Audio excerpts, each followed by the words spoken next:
Tem tantas outras empresas que pagam até mais dividendos que a Petrobras e tem muito menos risco. Então, o acionista, o investidor fala o quê? Eu vou vender minhas ações e vou pular fora do barco antes que ele afunde. Porque as ações da Petrobras caíram mais de 10% na última semana. Nesse vídeo eu vou contar para vocês os motivos que fizeram a ação cair tanto nesses últimos dias e o que você pode fazer com essas informações que saíram agora. Qual que é a melhor decisão? Comprar ou vender a ação da Petrobras? Antes de mais nada, se você não é inscrito no canal, se considera inscrever. Eu trago muitos conteúdos sobre investimentos, negócios e finanças, então se inscreve para não perder nenhum dos meus próximos conteúdos. Bom, como vocês podem ver na tela, a gente vê que a Petrobras aqui caiu cerca de 10,57% só na sexta-feira, no dia 8 de março. Ela teve uma queda antes, no dia 28 de fevereiro, aí de 5%. Analisando na semana, as ações da Petrobras, Petro 4, que é o que a gente está falando aqui, caíram 10,10%. Na semana anterior tinha caído 4%. Isso aqui mostrando no gráfico. Agora, por que a ação caiu tanto? Tem alguns motivos e o principal deles é a distribuição de dividendos. Então, se você é acionista da Petrobras, você provavelmente comprou ação visando ganhar ali os seus dividendos trimestralmente, que é o que normalmente a companhia estava pagando. E primeiro, por que a Petrobras paga muitos dividendos aos acionistas? Isso é um ponto muito relevante. Ponto número 1. A Petrobras paga muitos dividendos porque ela não tem aonde mais investir tanto capital assim para crescimento. Então ela não é uma empresa de crescimento. E isso faz ela ser uma ação de pagamento de dividendos. Então quem acaba comprando a ação da Petrobras está comprando visando dividendos. O mercado sempre espera dividendos muito robustos da companhia. E esse último resultado aí da Petrobras foi um pouco decepcionante no quesito dividendos, nem tanto de lucro e nem tanto de balanço patrimonial, que é um ponto que eu vou mostrar agora para você. Se a gente olhar agora o patrimônio líquido e o balanço patrimonial da empresa, a gente vê que dos ativos, a parte de ativo circulante, ativo não circulante, passivo circulante, passivo não circulante e a questão do patrimônio líquido, não houveram muitas diferenças, não houveram muitas distorções em relação ao exercício anterior de 2022. Agora, se nós analisarmos aqui, que é um ponto muito importante, é a reserva de lucros da companhia ali no patrimônio líquido. Se a gente analisar aqui, olhando 2022, tivemos 128 bilhões de reais em reservas de lucros e aqui aumentou para 159 bilhões de reservas de lucros, que é justamente essa reserva de lucro que seria distribuída para os acionistas via dividendos, acabou entrando nessa conta aqui de reservas de lucros e vai ser determinado o que vão fazer com esses lucros. A princípio, a companhia quer investir em outras fontes de energia, principalmente fontes renováveis, energia verde, e o mercado não acredita que isso será rentável porque a Petrobras é uma empresa focada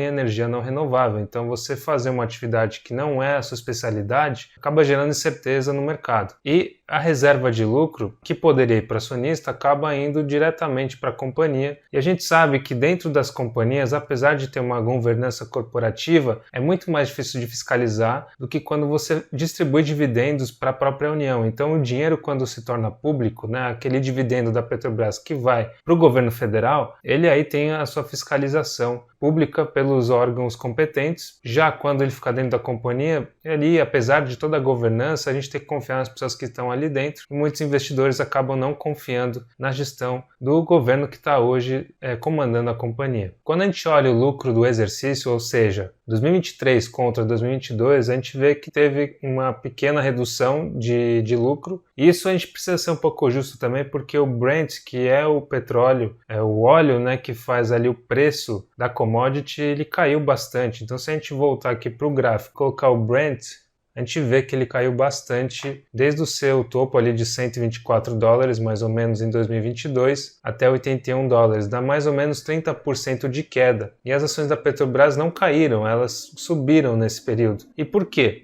Que a Petrobras é uma ação muito descontada pelo mercado justamente por esse risco de governança corporativa que a companhia sempre enfrentou, porque o governo federal é o maior acionista. Então, a cada 4 anos a gente tem pessoas, presidentes que acabam entrando, partidos políticos que têm outras visões, e isso acaba reduzindo o apetite do investidor a comprar aquela ação. Então, quando a companhia acaba subindo, mesmo com o Brent caindo, é porque ela já estava muito barata. E se a gente ver aqui os indicadores da Petrobras, indicadores de valuation, a gente vai ver que ela continua barata mesmo assim. Ela tem um preço sobre lucro de 3,44 em relação ao exercício de 2023. Os dividendos continuam aí na casa de 20%. Isso é uma coisa importante de falar, que os dividendos e todos os indicadores que a gente analisa aqui de valuation, de endividamento, eficiência, são olhando para trás. Então, quando você é investidor de buy and hold de longo prazo, que você compra uma ação para segurar por muito tempo, você precisa olhar para frente e não para trás. Os indicadores vão falar que a Petrobras paga 20% de dividendo. Isso não significa que ela vai continuar pagando 20%. É uma métrica que foi baseada com resultados passados. E, pelo andar da carruagem, que a gente está vendo, a companhia provavelmente não vai distribuir 20% de dividendos, ela vai distribuir o dividendo obrigatório, que é ali em torno de 25% do seu lucro líquido, e que não é o que o mercado quer. O mercado quer 100% ou até mais às vezes, que significa o quê? Tirar das reservas de lucros e distribuir para o acionista. Quando a gente olha aqui o fluxo de caixa, nós conseguimos ver também que os dividendos pagos aos acionistas em relação a 2022 foi muito menor. Então, em 2022 foram pagos 194 bilhões de reais aos acionistas, em 2023 97 bilhões. Significa o quê? Quase a metade. Então, eu lembro, no passado, a Petrobras em 2021, 2022 chegou a pagar 40% de dividendos. Era a maior pagadora de dividendos do mundo. Caiu pela metade, 20%. O mercado ainda gosta da Petrobras porque, apesar de você ter um dividendo obrigatório ali, o mínimo obrigatório continua sendo bastante alto com relação a outras empresas que não pagam dividendos. O problema é a Petrobras começar a ter prejuízos devido a essas atividades de investimento em outras áreas que ela não tem especialidade, e aí a empresa, quando começar a ter prejuízo, simplesmente não tem dividendo, porque o dividendo vem do lucro da empresa. Se a empresa não dá lucro, não tem dividendo para o acionista. Então até puxei aqui uma matéria do Market Insider, que posso até deixar o link aqui da descrição, nos comentários também, e que ele fala assim, que tem alguns investidores, né, que comentaram nessa notícia, e um deles fala que esta decisão é um grande golpe para o pilar da tese de retorno ao acionista da Petrobras. Por exemplo, em 2024 estimamos dividendos mínimos para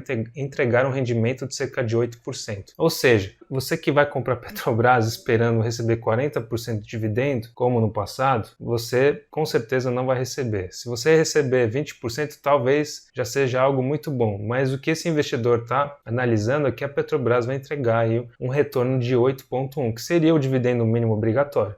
Agora, o que o investidor ele pensa? Vale a pena eu me expor a todo esse risco político, todo esse risco de governança corporativa e outro, o risco de negócio também, porque a Petrobras vai entrar numa gama que ela não é especialista, né, nesse tipo de energia, para receber 8%. O Banco do Brasil está pagando 10%, BB Seguridade, Taesa, tem tantas outras empresas que pagam até mais dividendos que a Petrobras e tem muito menos risco. Então, o acionista, o investidor fala o quê? Eu vou vender minhas ações e vou pular fora do barco antes que ele afunde, ou no mínimo ele está indo para um destino que não é uma estratégia. Então, não quer dizer que a Petrobras vai falir, tá? Isso fica bem claro. Não quer dizer também que os dividendos vão acabar. É simplesmente o investidor que entrou nessa ação, ele entrou com um objetivo e esse objetivo não vai ser cumprido a priori, então ele quer sair e ir para outra ação que cumpra esse objetivo. Tem empresas que nós como investidores compramos visando ali dividendos, outras empresas que a gente visa ali crescimento, como small caps, por exemplo, e essa empresa que é uma geradora de caixa e de distribuição de dividendos já não vai ser como antes, então é óbvio que o acionista vai querer sair. E quanto mais gente quer vender, o preço vai caindo, então a ação caiu 10%. E é essa, então, o resumo do que aconteceu com a Petrobras durante essa semana.